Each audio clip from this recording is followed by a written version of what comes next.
Vad är det som gör att du gillar gammal tv så mycket? För att jag tycker att gammal tv är lite bättre än ny tv. Men spelvärlden väntar redan nu i det sista avsnittet av 10 Play.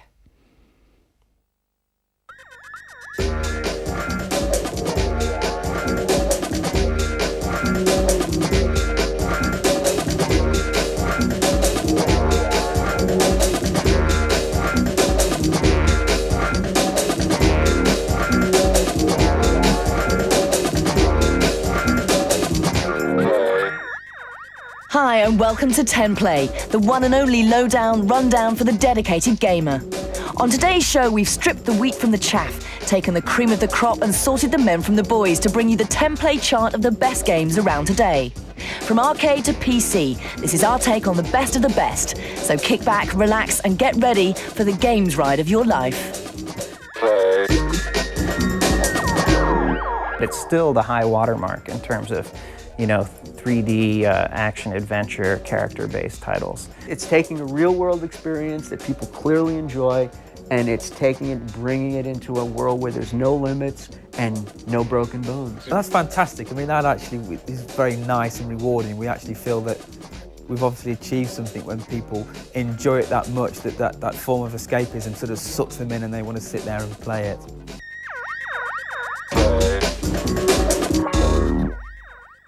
In at number 10 is the most recent game in our chart. Created to show off the staggering capabilities of Microsoft's Xbox, this game has taken the level of interaction with 3D environments into a new dimension and created a world so realistic you could get lost in the Martian-style ring world forever. Of course, we're talking about the incredible first-person shooter, Halo.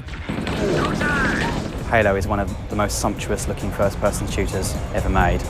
Just little things from looking down and seeing that the grass is all fully textured and you can make out individual blades of grass.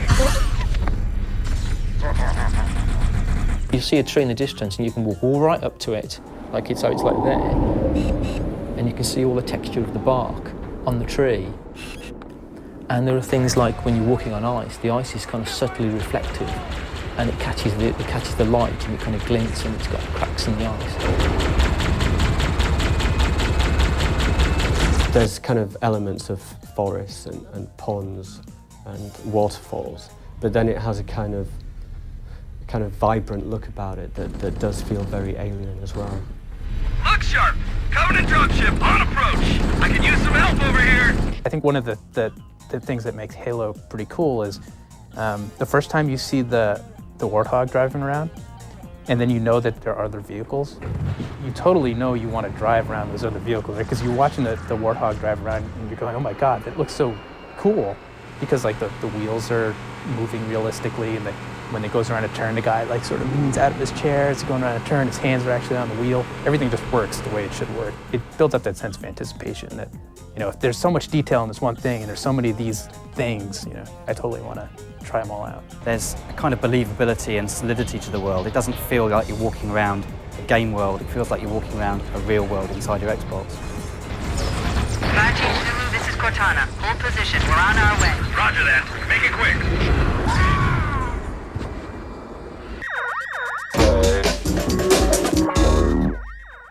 We couldn't have the top 10 best games if we let this one slip through the net. The most fanatically followed and top-selling sport genre on the entire planet is football. And the world champion of football games is ISS Pro Evolution Soccer by Konami. Pro Evolution Soccer is certainly, I'd say, one of the most addictive sports games we've ever seen. Many a deadline has fallen to a kind of mid-morning World Cup recreation. 我々のゲームを楽しむには Firstly, I think our game is great because it's about soccer, and whilst that's good by itself, it doesn't automatically mean it will be fun. So I believe the major factor of the success of the game is due to having so many famous soccer players to choose from. That's what I feel makes the game so extremely enjoyable. They're trying to make it look cooler. They're trying to make the whole game look more attractive. You see Alan Shearer, you see Alan Shearer. You see Zinedine Zidane, you see that little bald patch. But it is all the nation, Paris.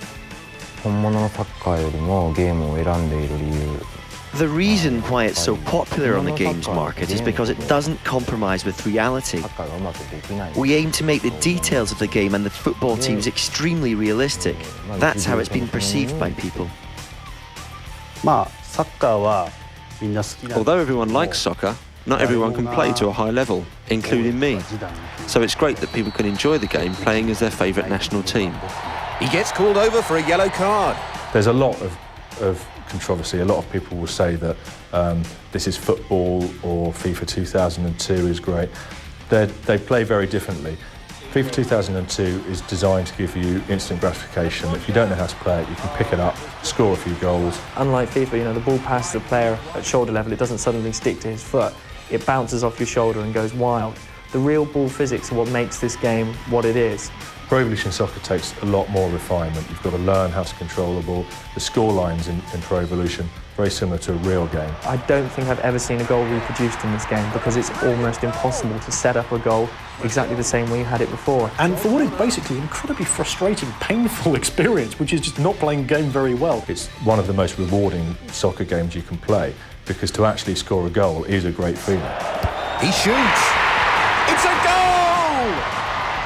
Italy are off to a great start. If shooting at goals isn't your thing, maybe shooting bad guys is. Oozing her way into a place at number 8, this game girl's pulling power keeps men up for hours as they attempt to manipulate her actions by pushing her buttons. It is, of course, Lara Croft and Tomb Raider. I wouldn't advise it. There are two main reasons why people really get into Tomb Raider, and they're both on the front of Lara Croft. I think Tomb Raider had such an instant impact because it got a female character in there. Never really been seen, and it wasn't an option of I can be a male or can I be a female, which one shall I be? It was, you're going to play this game with a female character. Adolescents might just say, I love, the whole idea of Lara Croft being a very sexy figure. But the bottom line is that Tomb Raider is a very good game. The kind of treasure hunt genre where you're playing an adventure, you've got lots of things to do, those kind of, and it has some kind of strategic element as well. People generally love those kind of things. There's lots and lots of different, different things that are designed into a game. The original Tomb Raider, we heard lots of stories of footballers missing goals.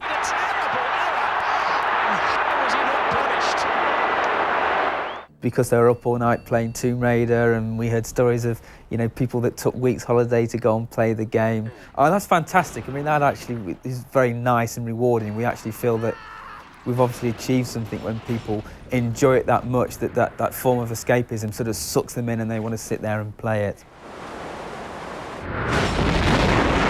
Let's face it, she's a pretty cute cyber chick. The girl of your dreams may be a tough one to crack, so let's check out something more basic.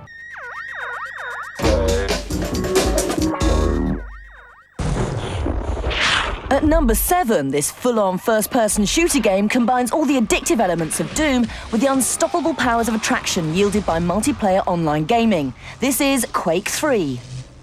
The longest time I've played an online multiplayer game for was 56 hours, which is, I think, the longest time I've ever stayed awake.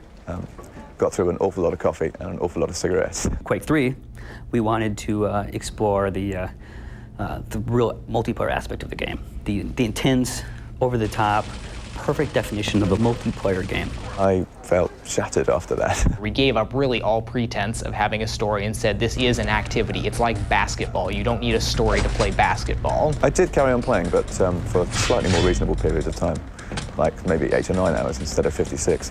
Some games right now are really blurring the lines between hobby and almost like lifestyle when you get into the EverQuests and the Quakes to some degree, where a lot of people make that almost a lifestyle decision to be that into a game. And I've never fallen into that crowd either, but it's flattering that people can wrap that much of their life up around a product that you've done. So I went to the Quake III finals last year, and there were people there who'd all been playing 7-8 hours a day. We're going for a record on a codename Eagle, isn't it? Yeah. Last time we did a 9-hour battle. This time we're going for about 12, hopefully. So that'll be about 1 o'clock till whenever we fall asleep on our PCs, basically. So that'll be a laugh. Is it really worth 7 or 8 hours a day? It's not all about guns and mayhem. What could be more relaxing than a game of tennis in the comfort of your own home? A new game was released in 1972 and became the first ever home computer game. This game not only gave rise to countless imitations, but gave birth to a whole industry. Pong was a simple game. It was tennis. Anybody could play it. It was easy to pick up. Also, it was very sociable because two people would play it. One would play the left-hand side, one would play the right-hand side. Pong was the first coin-op video game which was a success, and it gave Atari success, which would lead to further things further down the line. What Pong did is it enabled a whole generation to start thinking of their television as something that they could manipulate instead of just watch. And so it was a kind of that change in mindset that I think Pong laid the foundation.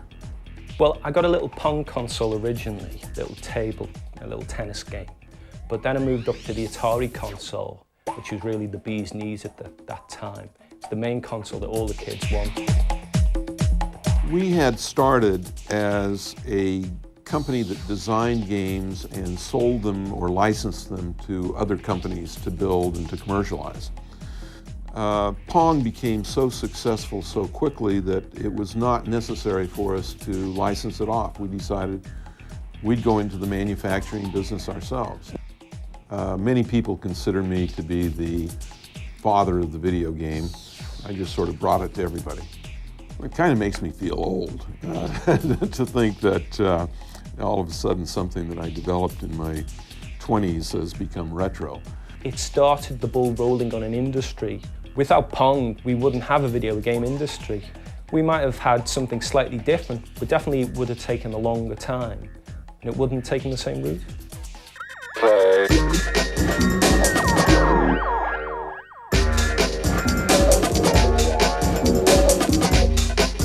So far, we've been shooting, scoring and conquering, but now it's time to shift it up a gear.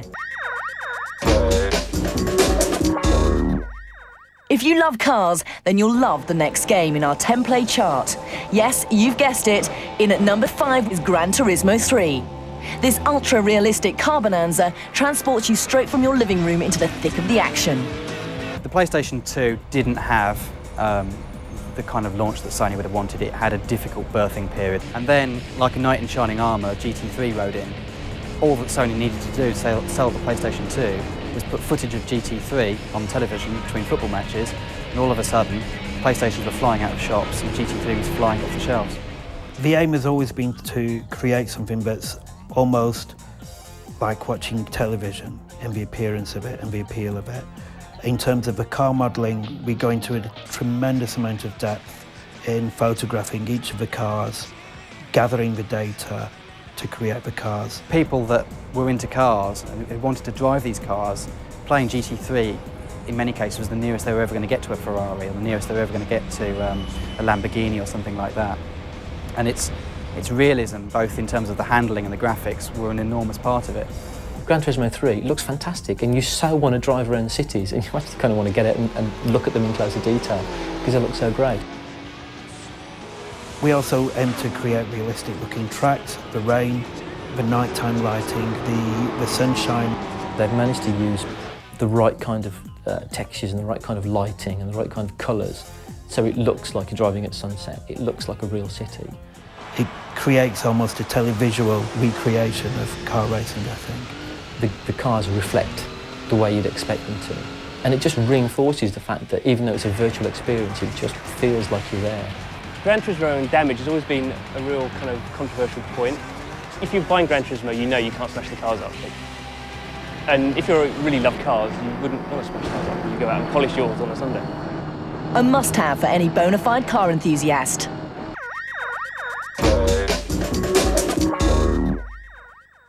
If you want award winners and bestsellers, look no further.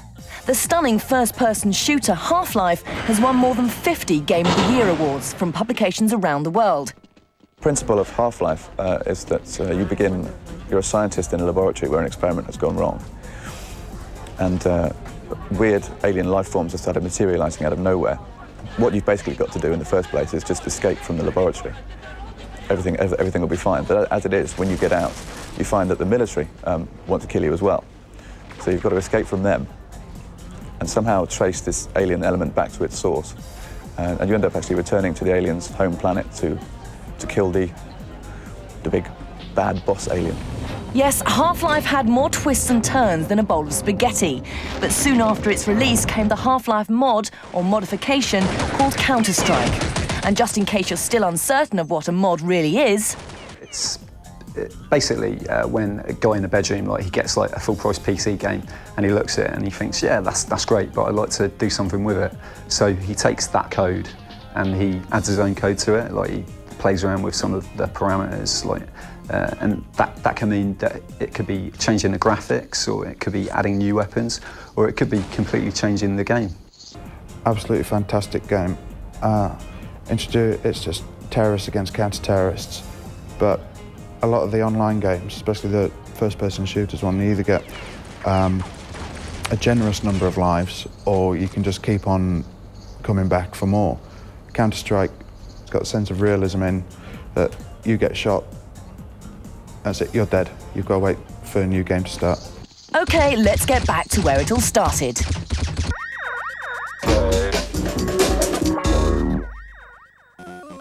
Fantastic. I believe nearly 500,000 Pac-Mans were sold worldwide. With an estimated turnover of over $100 million, not only is Pac-Man still the top-selling arcade title of all time, but it also revolutionised the style of play, which was to dominate arcade and console games for years to come. I think my favourite coin-op of all time definitely has to be Pac-Man. It just has a certain amount of detail, a certain amount of balance. There's just something so subtle and wonderful about it. It's just one screen, but it's one screen of perfection. Pac-Man was arguably one of the very first video game characters. Until Pac-Man came along, video games were largely a male adolescent experience. Because it could appeal to all ages and all sexes, it transcended the video arcade. Space Invaders had started the acceptance of video games in the mainstream, but Pac-Man brought it to a whole nother level. Pac-Man had so much merchandising around it. There were Pac-Man t-shirts, Pac-Man telephones, Pac-Man shoes, Pac-Man absolutely everything. So even today, if you ask most people in the street to name a computer game, to name a video game, they'll say Pac-Man. The strength of Pac-Man is that it's a fun game to play and it's immediately obvious what to do, and somehow the character, it attracts people, they want to play it. Even though it's a real simple idea, it's like a really fun idea. So I got super addicted to Pac-Man. I used to make my own patterns. I spent hundreds of dollars and quarters every month on it. Pac-Man was revolutionary because of its simplicity. Other games, it took a little while to learn, a little bit to master. Pac-Man just used a single joystick. There was nothing to it. Anybody could pick it up. Right, it's time to get gnarly.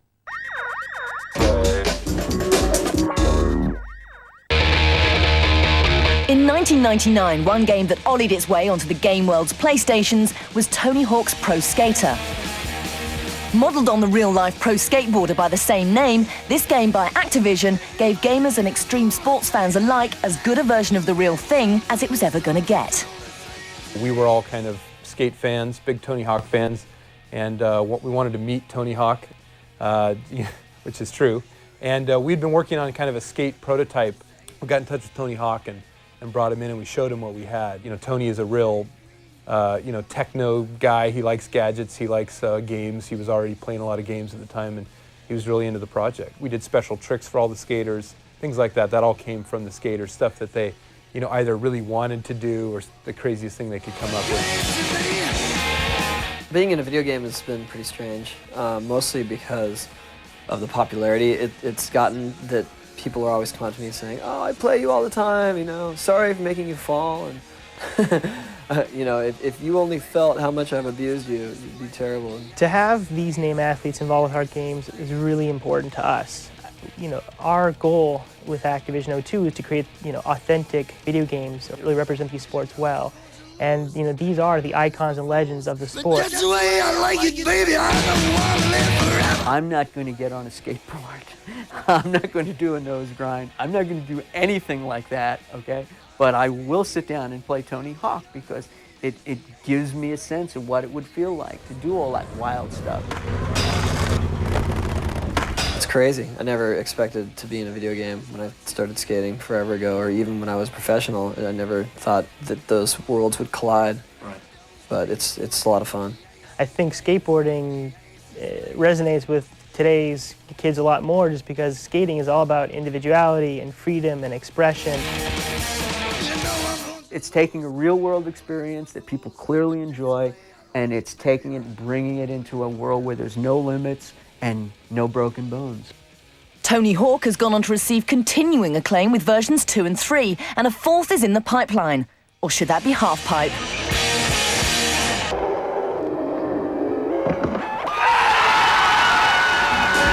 So before we see who made it to our top 10 of 10-play best games ever, let's have a rundown of the also-rans. At 10 was Xbox's visually stunning masterpiece, Halo. Shooting in at 9 was Konami's superior football experience, ISS Pro Evolution Soccer.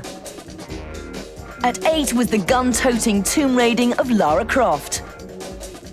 Slipping in at 7, the fragtastic Quake III. At 6, the daddy of them all, Pong. Racing in at the midway point of number 5 was boy racer Gran Turismo 3. At number 4, we went online with Half-Life Counter-Strike. At 3, we went all the way back to the arcade and dined out with Pac-Man. Tony Hawk 360'd his way into the number 2 spot with his pro skateboarder. But what or who made it to the number 1 spot? It's easy, and it wouldn't be the same without him.